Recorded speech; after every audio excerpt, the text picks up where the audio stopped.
Pernah merasa sulit mengatur uang, padahal secara logika sudah tahu apa yang harus dilakukan? Atau justru merasa bersalah setiap kali ingin menikmati hasil kerja sendiri? Banyak orang mengira ini soal disiplin atau kemampuan menghitung, padahal akar masalahnya seringkali jauh lebih dalam. Kebiasaan finansial hari ini sangat mungkin terbentuk dari apa yang dilihat dan didengar sejak kecil di rumah. Sebelum lanjut, pastiin kalian subscribe channel Uang Logi. Siapa tahu satu video ini bisa jadi solusi buat kondisi keuangan kalian sekarang.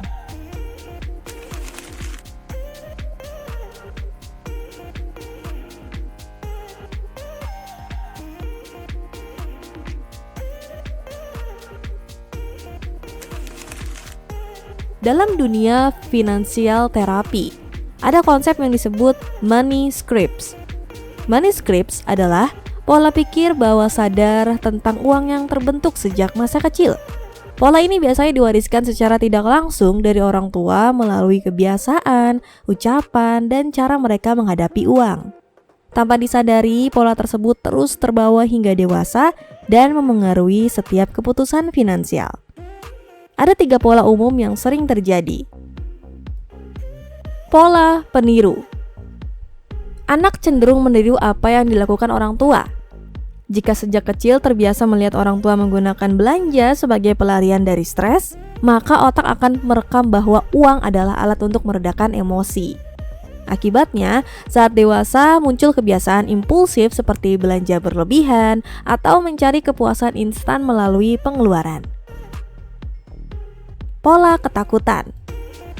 Jika masa kecil diwarnai dengan konflik keuangan atau kekurangan, maka akan terbentuk rasa cemas terhadap uang.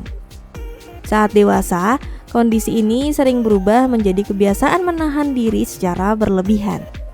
Sulit menikmati uang yang dimiliki bahkan ketika kondisi finansial sebenarnya sudah stabil. Pola status. Lingkungan keluarga juga membentuk cara pandang terhadap status sosial.